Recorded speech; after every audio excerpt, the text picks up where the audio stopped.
One of the sessions that has had a lot of interest today is on bariatric surgery. And with me I have Jen Logue, who is from Glasgow, and she has convened that particular meeting and put it together.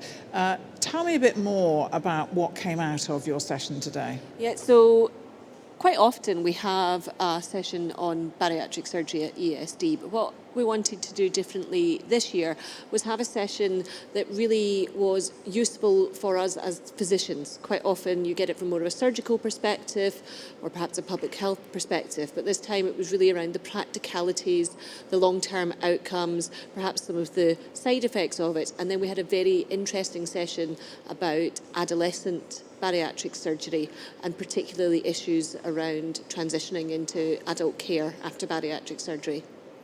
Let's talk about the adolescent bariatric surgery, because one of the issues that you have to contend with is the huge stigma that this kind of surgery attracts. So that makes it very difficult for both the adolescent and indeed actually getting the funding for this type of surgery. So it's not just a problem for the adolescent in terms of the bariatric surgery, it's obviously a problem for the adolescent in terms of the disease. And it was Professor Louise Barr from the University of Sydney that was presenting this particular session. And she very rightly pointed out to the audience that adolescents are not just slightly younger adults. They are different, and an alien species, I would say.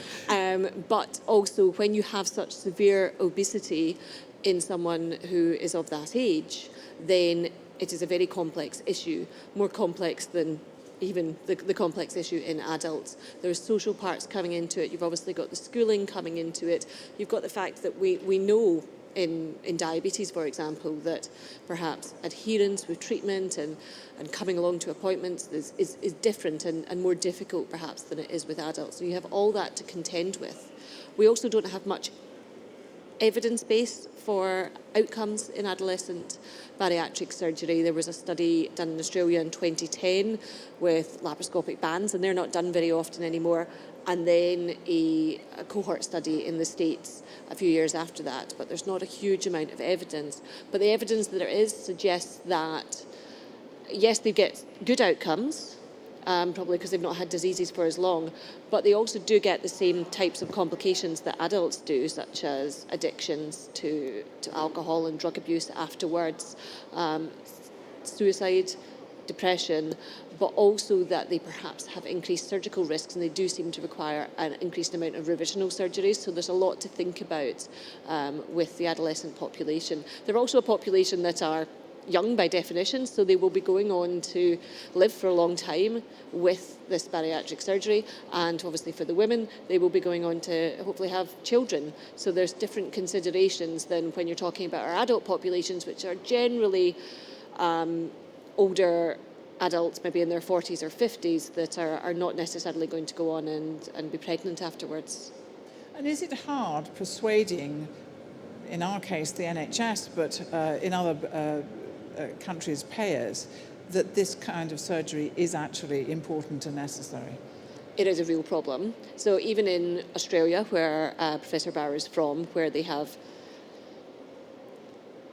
publicly funded bariatric surgery and some insurance funded, it's different from the NHS. It's much smaller amounts of bariatric surgery happening in adolescents, and they do have a particular problem with type 2 diabetes in adolescents that we don't really have in the UK, just due to different ethnic diversities in the population.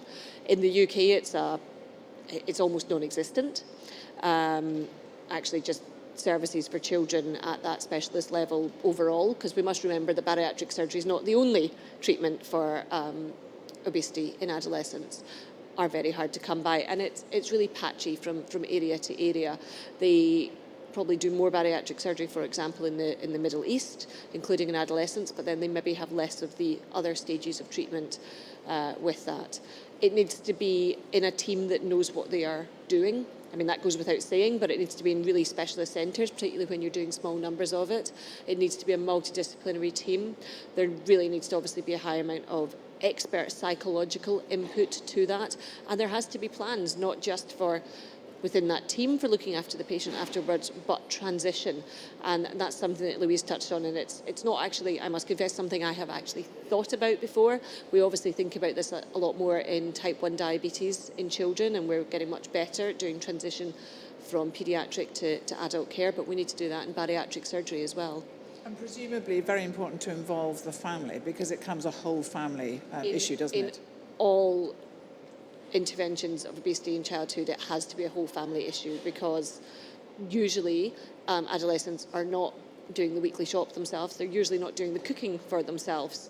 So just that in itself. But generally, most good interventions are actually family interventions rather than at the range of the individual, because there's usually things that the whole family can benefit from these type of interventions. Anything else from your session that you particularly want to highlight? Well, the other two speakers were Professor Mangroni from Rome, and she spoke about some of the long-term evidence from randomised trials of bariatric surgery. It's very difficult to do randomised trials of bariatric surgery because no one wants to be randomised to control, and then you've got to pay for the bariatric surgery within the trial. But we now do have 5-year evidence showing really superior results compared to standard medical therapy for type 2 diabetes, and that was her real main take-home message from that. Then we had David Cummings from Washington, and he spoke about some of the pitfalls, and he spoke specifically about two things. One, which is suicide after bariatric surgery, for which there might be many reasons, including people don't absorb antidepressants as well, or unrealistic expectations, breakdown of relationships, or perhaps an actual specific ghrelin-related response. And he also spoke about fractures and bone health after bariatric surgery, which is not something we don't fully understand, and we don't yet have good guidelines. So there'll be a lot of people in the audience that probably also do bone clinics and osteoporosis clinics, and we don't really have the evidence to show that the medications we use in osteoporosis will work against fractures. Explain, why is there an issue with bone health after bariatric surgery? We don't know. It's probably one of the answers. And what are the issues that you see? There's clearly people do malabsorb some vitamins, but we do replace them. Some people think there might actually be a direct response from some of the gut hormonal changes on the bone. There's also the fact that when you lose weight, so if you take people of different body mass indexes, someone that is heavier will have bigger bones. Yes, it's the elephant principle, isn't it? Yeah, well, you've got to be able to carry the weight around, and as you lose weight, your bones will get smaller. But we think that is probably exaggerated in something like bariatric surgery, and certainly fractures do increase after bariatric surgery. So we're quite sure that this is real, but exactly what it is and therefore what to target, we don't know. Fascinating, and something really to look out for. Yeah, I think the take-home message from a lot of this is just how much extra research we need in bariatric surgery, not just to show that people lose weight and their diabetes get better, but actually to work out for those really important steps of before and after, many decades after bariatric surgery, how we look after people better. And finally, are there registries? There are some registries. This was certainly a big point that Louise Bauer made, particularly for adolescent surgery, where there's such small numbers happening in specialist centres. We really need registries for that.